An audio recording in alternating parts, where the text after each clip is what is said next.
Ya estamos con el doctor Pablo Lemir, quien estuvo también en San José de Costa Rica siguiendo todo lo que iba pasando en este juicio contra el Estado paraguayo por parte de Arrón y Martí. Doctor, escuchando lo que iba pasando y siendo un conocedor de lo médico que se iba tocando, ¿te picaban en algún momento las ganas de intervenir, de levantar la mano y decir, quiero aportar algo, esto no es así? Sabiendo que obviamente eso es imposible, ¿verdad? Pero ¿en qué momento te nació esa intención de levantarte y decir, esto en realidad fue así? En varias partes, en Por varias ejemplo, partes. Pero yo tengo la confianza de que la corte, como les vi actuar, lean, yo creo que ya leyeron de hecho antes del juicio, del procedimiento de la audiencia, ya leyeron la pericia que el Estado paraguayo aportó, que hice yo, ¿verdad? Realmente donde más me picó fue cuando a Cristina Arrón se le ocurrió lanzar esa mentira terrible de que yo le torturé a su hija, amenazándole con aplazarle y con las fotos de su tío, etcétera, etcétera, ¿verdad? O sea, ese es el momento que, ¿what? Dije. porque ¿Verdad? nunca pasó, Es que nunca pasó. pero fuiste profesor de su hija, Sí me enteré ahí, porque yo ni estabas no la enterado. registraba, ¿verdad? No la registraba como, o sea, fue alumna mía, me enteré ahí que era la hija de ella, ¿verdad? Pero no. Y aparte yo tuve acceso a las fotos de Arrón durante este procedimiento, no antes, ¿verdad? Y ella ya se recibió hace rato, ¿verdad? O sea, imposible era que puedas. No, imposible, o sea, jamás hice nada por el estilo, ¿verdad?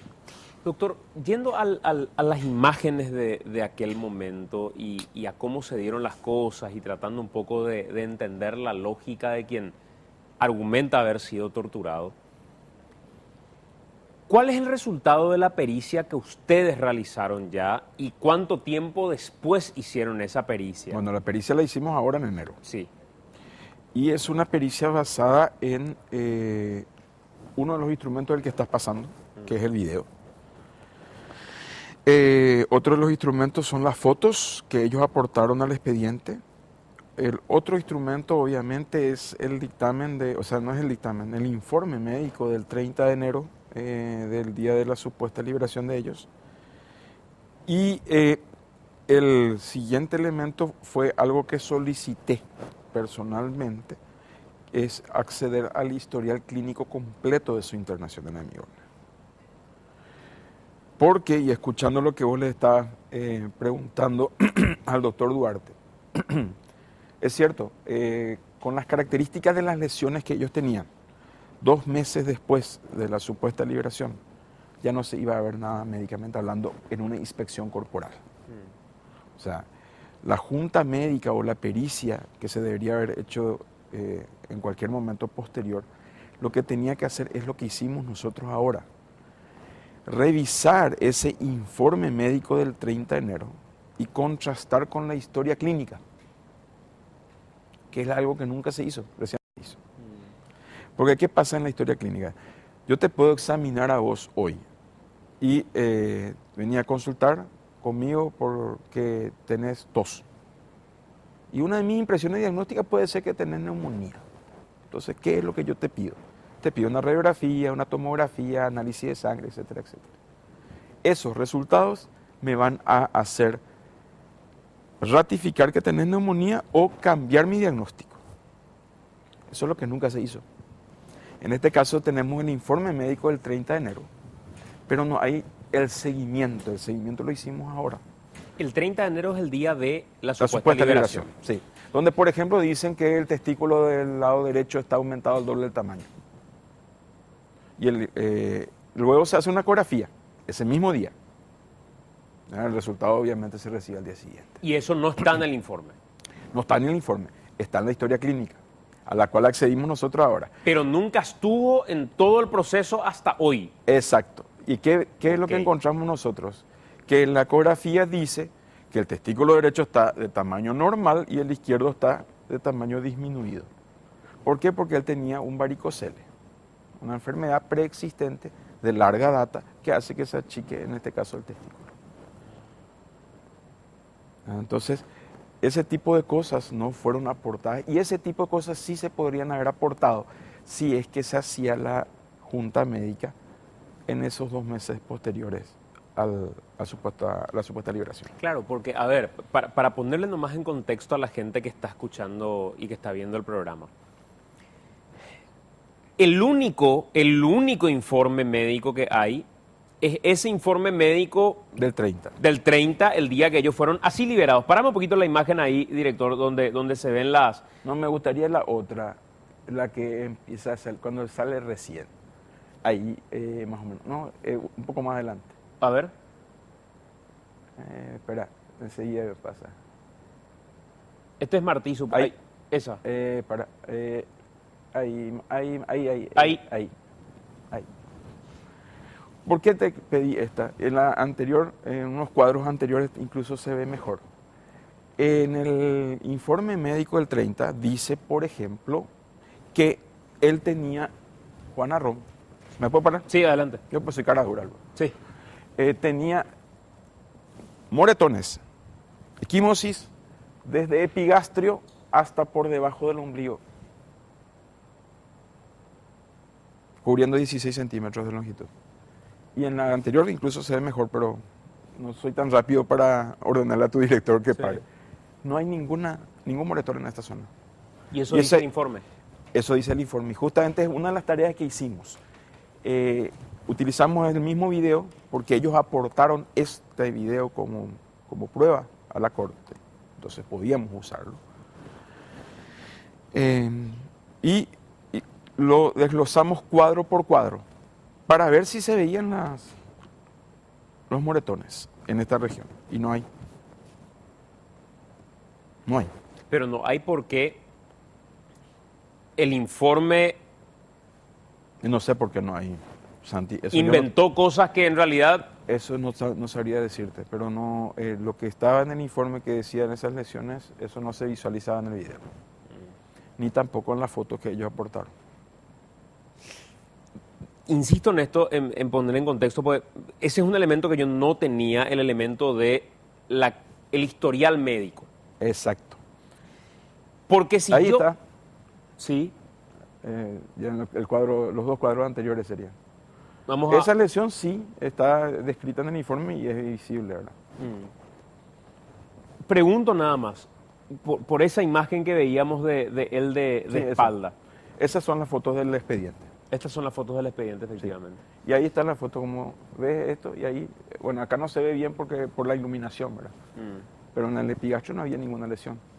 Las que sí estaban eran estas, que son en la región torácica, que son estas mismas que están ahí. ¿Te tocó ver mucha gente que argumentó haber sido torturada como para evaluarla y... Sí. ¿Sí? No mucha, pero sí, me ha tocado. Y generalmente las zonas en las que reciben golpes en las torturas son las zonas de las lesiones que muestran a Ronnie Martí. Esta, por ejemplo, digamos, esta es una zona... Sí, es una lesión relativamente... Porque una por ubicación patadas. Es una relación relativamente frecuente. Es más frecuente en la región alta de la espalda. Es más frecuente en la planta de los pies. Si vamos a ir por frecuencia. Y en Esta es relativamente frecuente porque se ve, ¿verdad? Pero no es... No está dentro de las más frecuentes, por así decirlo. Y en el rostro, ¿tuvo que haber quedado alguna lesión, algo que uno Puede diga? quedar o puede no quedar. A ver, quiero aclararte algo, y eso ya lo dije también por Monumental en la entrevista que me hizo Luis Vareiro. No hace falta que haya lesiones para que uno sea torturado. Existe la tortura psicológica, la privación de alimentos, o sea, hay privación sensorial, que es lo que se hizo, por ejemplo, con Cecilia Cuba, ¿verdad? No hace falta que te peguen para que te estén torturando. ¿Sí? O sea, podía no tener todo esto y podía haber sido una víctima de secuestro y de tortura. Digo nomás lo del rostro, doctor, porque si bien parece una cuestión tan menor, Sí. tan insignificante, de por ahí para los investigadores sí es un elemento interesante. No, en el caso del rostro de ellos había algunos elementos sí interesantes que tienen que ver, y puedo mencionarlo porque fue pregunta de la pericia. Ellos mencionan que estaban cubiertas sus bocas y sus ojos con cinta de embalar, ¿sí? Dentro de su declaración. Y una de las preguntas es si tenía alopecia areata. Cuando se te desprende la cinta de embalar, se desprenden los pelos, más todavía gente barbuda. Y deja lesiones. Y no, por lo menos dejan la parte de los pelos desprendidos. Claro. ¿Verdad? Y ellos no tienen pelos desprendidos, de hecho están bastante bien afeitados. La barba de Martí está marcada como si fuese que le dieron maquinitas de afeitar. Por eso, doctor, yo creo que el hablar con Pablo Lemir tiene estas cuestiones. La claridad y la contundencia de alguien que te va a decir lo que cree desde el punto de vista formal, médico y lógico. Vamos a parar en esta imagen. Vamos a parar en la imagen de Juan Arrón y de Anuncio Martí, director, si es que se puede. No, en la imagen del rostro. En la imagen del rostro de ambos. Porque de buenas a primeras parece un chiste el que, no, pero estaban bien peinados y estaban afeitados. Pero yo, que no tengo barba, yo soy un imberbe por excelencia, durante 3 días dejo de afeitarme y tengo la barba crecida. Sí. Y repito, yo soy una persona a la que no le crece la barba. ¿Cómo puede ser que en el caso de ellos salgan de esta manera, hasta cuidados, diría uno, después del tiempo que tuvieron de cautiverio? Y la única explicación lógica es que le hayan prestado una máquina de afeitar en algún momento dado. ¿Por qué? La barba, en aquellos que tenemos barba, nos crece en esta región, en la región de la rama ascendente del maxilar inferior, que es la parte donde más está estandarizado el crecimiento, a un ritmo de 0.5 milímetros día. En 14 días, en 10 días, tendrían que tener, si es 0.5 milímetros día, es 1 centímetro cada 2 días. O sea iban a tener una barba mucho más crecida. ¿Te acordás cómo salió Fidel? Claro. Después de su secuestro. Sí. Pero ellos no, incluso en el caso de Martí está marcada, o sea, es un chivo bien marcadito, sí. Una parte más larga, otra parte más corto, etcétera, etcétera. Ahí está el caso de Martí. Sí. O sea, no. Te digo, en la frase, voy a usar una frase típica porteña, no tiene gollete. Sí. Doctor, vuelvo al informe original comparado con el historial clínico y hoy, en este instante, yo me estoy enterando, por esto que estás diciendo, que después de mi primera consulta, yo fui con ese problema de garganta, Sí. me evalúa el médico y a partir de ahí me pide, anda, hacete todos estos estudios. Sí. Y con todos esos estudios yo voy y Claro. muestro, así está lo que dice el estudio, pero Sí. no termina ahí. Esos estudios le permiten un tratamiento que se hace a partir de ahí como para ver la evolución del problema que yo tenía en la garganta. Exacto, sí, señor. En el caso de Ronnie Martí, ¿cómo puede ser que nunca se agregó dentro del expediente todo ese historial médico? Y ya te derivo la siguiente consulta. ¿Qué viste cuando encontraste ese historial médico? ¿Qué dice el historial médico? Hay muchísimos estudios que se han hecho. Todos esos estudios permiten, y eso fue parte de la conclusión, de una de las preguntas que me hicieron en el dictamen, permiten concluir que todas estas lesiones son superficiales, que no afectaron órganos internos, que no afectaron huesos, que no afectaron cartílagos ni nada por el estilo y que no dejan secuelas a largo plazo, son todas de piel. O sea, esa es una de las conclusiones de las preguntas que me hicieron. ¿Por qué? Porque se hicieron todo, se hicieron tomografías, ecografías, se hizo en el caso, porque una de las cuestiones que ellos afirmaban era que tuvieron profusas hemorragias nasales porque le rompieron todo. Y se hicieron, incluso en el caso de Arrón, una rinoscopía, es decir, se metió una sonda en la nariz con un especialista en otorrinolaringología para mirar esa nariz y no hay vestigio de sangrado. El examen otorrinolaringológico de ambos era absolutamente normal. De aquella época. De ese 30 y el primero. Ese día de la internación y el día siguiente. O sea, no había ningún signo ni de sangrado ni nada por el estilo. No quiero entrar siquiera a la expresión, que ya es algo quizá más subjetivo, que probablemente tenga alguna explicación médica también, pero yo me imagino una persona que estuvo en cautiverio, el rostro con el que va a salir, la manera en la que va a correr del lugar en el que estaba, me sigue llamando la atención, así como me llamó la atención el llanto de Arrón en la audiencia, me llama la atención este llanto de Arrón. Me llama la atención que Martí entre a la casa y vuelva a salir como si nada. Y yo, honestamente, hablo confieso, desde el desconocimiento. Y me encantaría poder preguntarle a personas que fueron víctimas de secuestro, como el caso de Mariadí, del caso de Fidel Zavala. ¿Se sale así de un lugar de cautiverio?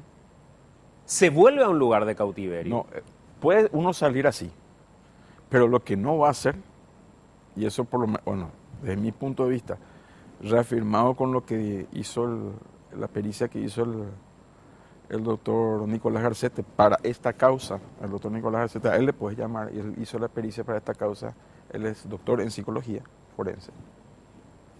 No se entra de vuelta. Y si se entra después de mucho tiempo y con terapia, para ayudar a la causa, pero no inmediatamente. Imagínate, la doctor, reacción normal es de huida. Imagínate, doctor, esto que me dijo la semana pasada Mariadit en Monumental. Le preguntaba un día antes de la audiencia en la Corte Interamericana, ¿cómo creía ella que iba a reaccionar al verle a través de una teleconferencia a Juan Arrón? Y me dijo, yo no sé cómo voy a poder controlarme. Mi reacción de verdad es impredecible. Además de otras cuestiones que me dijo, con todo el tiempo que pasó, viendo a través de una teleconferencia lo que sería estando ahí en el día y en el momento de tu liberación. Y sí, Es extraño. es extraño. Sumamente extraño. Pregunto más, porque fue una de las cuestiones que se le cuestionó, digamos, al Estado paraguayo. ¿Fueron lesiones No, de hecho, acá ellos tienen lesiones. constatadas? Sí. Y si para el Estado paraguayo, aunque ya es una pregunta más jurídica que médica, el caso sigue abierto porque para el Estado sí fue un caso de tortura, o si fue un caso de lesión, ¿por qué no lo cerró el Estado ya como investigación? Bueno, eso es una pregunta, como decís vos, tenés que trasladarle a los fiscales.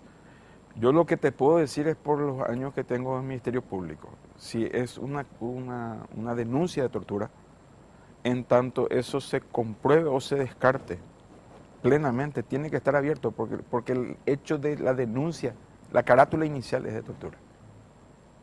Y la tortura es imprescriptible. Sí. Entonces, con esa carátula va a tener que seguir abierto hasta que eso se compruebe o se deseche definitivamente. A mí en algún momento, de verdad, me empezó a generar cierto grado de desconcierto, porque yo no tengo dudas de que la práctica histórica de agentes del Estado paraguayo fue torturar, desde la época de Stroessner. Sí. O sea, eso está arraigado y creo que hay muchos que hasta hoy reivindican que si es para que cante, hay que torturarle. Pero es una tontería de tamaño descomunal. Primero que te va a cantar cualquiera que se ha sometido a tortura, te va a cantar lo que vos quieras oír. Pero no es válido. No, pero y con nuestra constitución actual, desde el 92 hasta ahora, ya no sirve.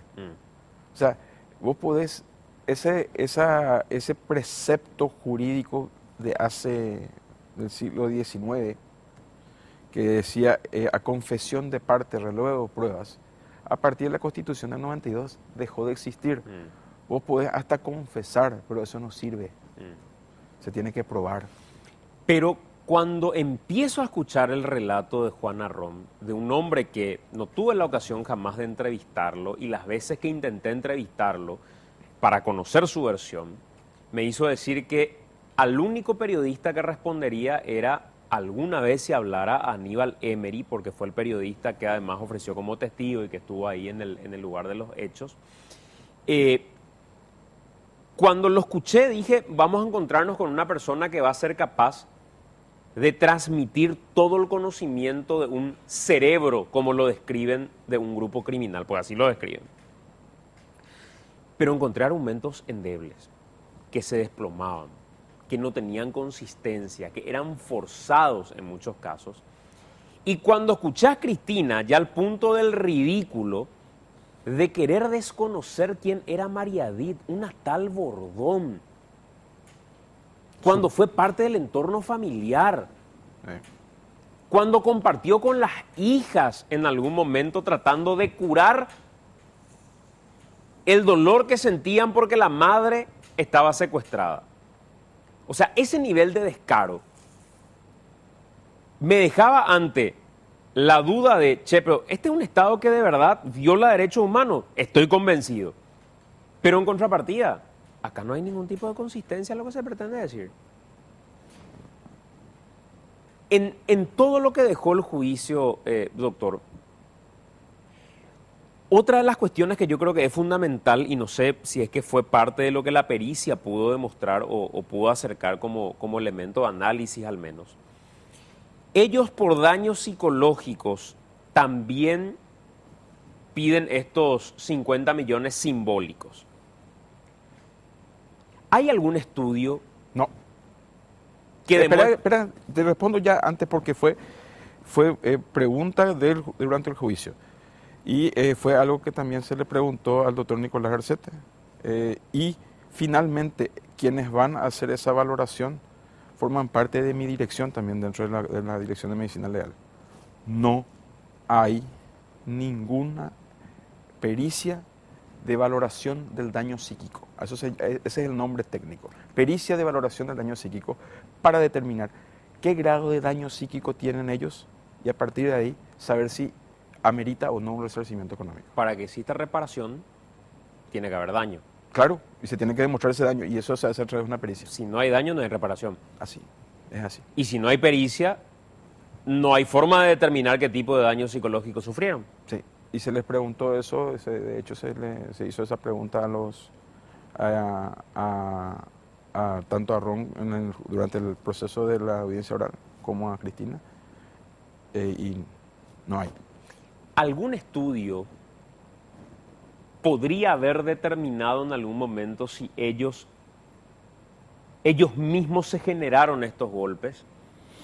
¿Hay forma de determinar o, digamos, No, ni es muy aunque lo difícil. hayas evaluado ese día era posible? Es muy difícil. Es muy difícil. Se sabe que existen las técnicas, pero es muy difícil de determinar. De que si eso es una lesión autoprovocada o heteroprovocada, que sería el término médico, ¿verdad? Si se provocó él mismo o le provocó a otra persona. La percepción no del médico forense, no del médico legista, la percepción de Pablo Lemire, quien tuvo la posibilidad de estar ahí sentado, escuchar todos los argumentos y tener mucho conocimiento de la causa. Cuando se cierra la audiencia, cuando escuchó Lemire a todos los protagonistas, ¿qué sensación te quedó, doctor? A ver, me parece que tenemos posibilidades como Estado, de no ser sancionados en el nivel que ellos están pidiendo. No sé si probablemente tengamos algún que otra sanción como Estado, pero no va a llegar al nivel que ellos están pidiendo. O sea, por lo menos esa es mi sensación. pueden pedir, pueden hacer una recomendación, por ejemplo, la Corte de cambiar algunas cuestiones legislativas en cuanto a las características del habeas corpus, etcétera, etcétera, que son recomendaciones, sanciones, recomendaciones, ¿verdad? Claro. Que hacen la Corte de repente, pero no, definitivamente no creo que nos sancionen por el monto que ellos están solicitando, ¿verdad? Que hay que tenerlo en cuenta. Él aumentó un 150% su pretensión. Exacto. Cuando lo que se pretendía instalar era que nunca habían pedido plata, Sí. que nunca era plata la pretensión. Y, pequeño detalle, la parte de la pericia psiquiátrica que él presentó en la audiencia y todo ese tipo de cosas para este proceso, es la misma pericia psiquiátrica que pidió ya para el resarcimiento de víctima de la dictadura de 1987 y por la cual tenemos como Estado paraguayo que pagarle a este señor Arrón el día que venga 105 millones de guaraníes. Eso ya decidido, Ya está decidido, con esa misma pericia. como víctima de la dictadura. Sí, señor. Increíble. Doctor, gracias por acompañarnos. Muchísimas gracias a ti. El doctor Pablo Lemir, un gusto siempre conversar con